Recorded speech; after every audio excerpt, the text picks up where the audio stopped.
she was hiding in plain sight the entire time. While everyone was focused on Tyler's return and Project Lois, the real mastermind was sitting behind a desk at Willow Hill answering phones and scheduling appointments. Judi Stonehurst, daughter of Augustus, first successful subject of outcast experimentation, and now Wednesday's most dangerous enemy. But here's what makes her terrifying. She's not just another villain with daddy issues. She's a self-made outcast who turned her father's twisted science into a business plan, and unlike Tyler, who was basically a puppet, Judi has been calling her own shots from day one. Today, we're breaking down how a harmless receptionist became the mastermind behind everything, why her bird powers are absolutely terrifying, and what her survival means for part 2. If you want to understand the real threat Wednesday is facing, you need to understand Judi. So let's dive in.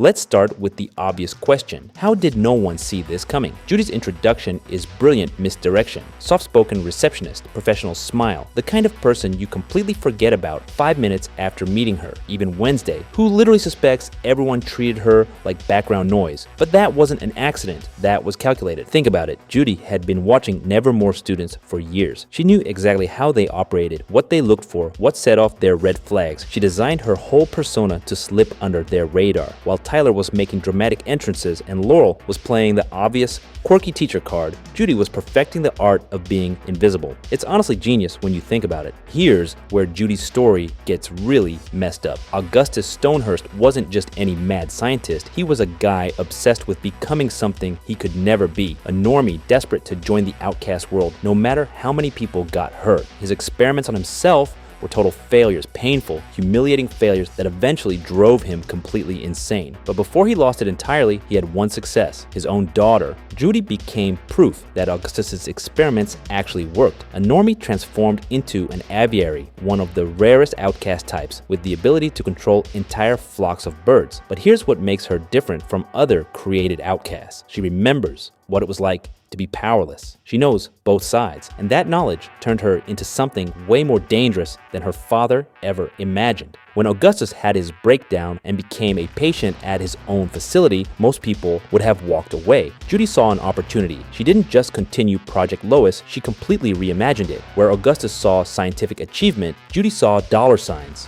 Where he wanted personal transformation, she saw mass production. The setup was brilliant. Used Dr. Fairburn as the friendly face while she worked behind the scenes. Fake death certificates to make outcasts disappear. Underground labs where the real experimentation happened, and a steady supply of test subjects who officially didn't exist. But Judi's version wasn't about understanding outcast abilities, it was about stealing them. Imagine being able to sell werewolf strength, siren persuasion, or psychic visions to whoever could pay.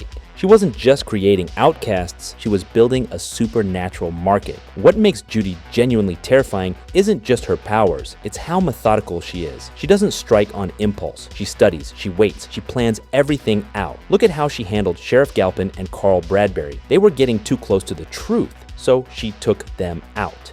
But she didn't just kill them, she made their deaths send a message. The coordinated crow attacks, the way Galpin's eyes were removed, how public the murders were. She was basically telling anyone else who might investigate. This is what happens when you dig too deep. And then there's how she dealt with Wednesday. She had multiple chances to kill her, but she didn't take them. Why? Because she wanted to figure her out first.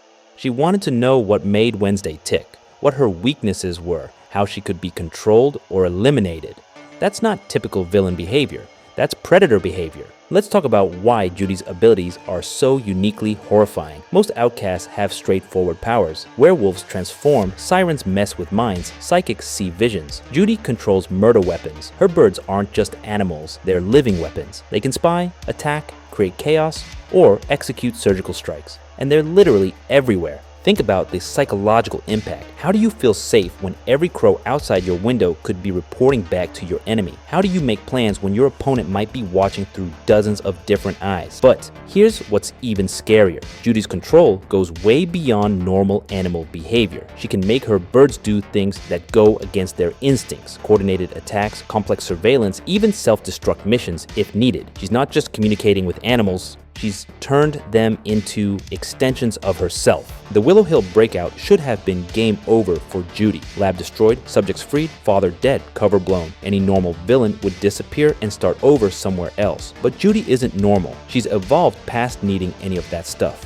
Losing Willow Hill wasn't a defeat, it was liberation. She doesn't need facilities, equipment, or cover stories anymore. The real power was always in her head, and that walked out with her. Now she can operate however she wants, and that's what makes part 2 so dangerous. So, what's Judi's next move? I think she's done playing the long game, the destruction of everything she built, getting humiliated by Wednesday and Fester. That's personal now. My theory, she's going after the people who matter most to Wednesday, not for experiments but for revenge.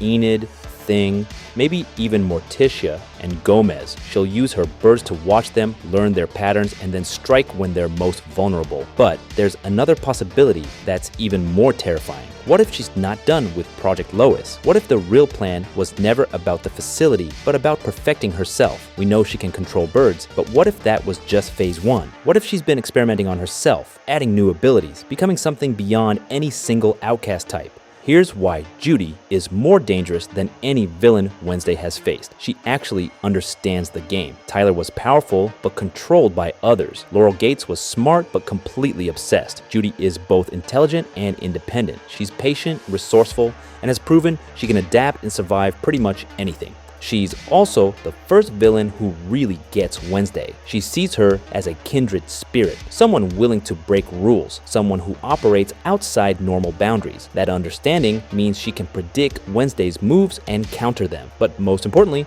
she represents something Wednesday has never had to face before, a fake evil outcast. Judi Stonehurst's transformation from forgotten receptionist to master manipulator is honestly one of the best villain reveals I've seen in a while. Part 2 is going to test not just Wednesday's abilities, but who she really is. Because beating Judi won't just require being smarter or stronger, it'll require being better. What do you think Judi's next move will be? Is she planning revenge or something even bigger? Drop your theories in the comments below. And if you want more deep dives into Wednesday's villains and mysteries, make sure to subscribe and hit that notification bell. You don't want to miss what's coming next. I'm Raphael CG, and I'll see you in the next one.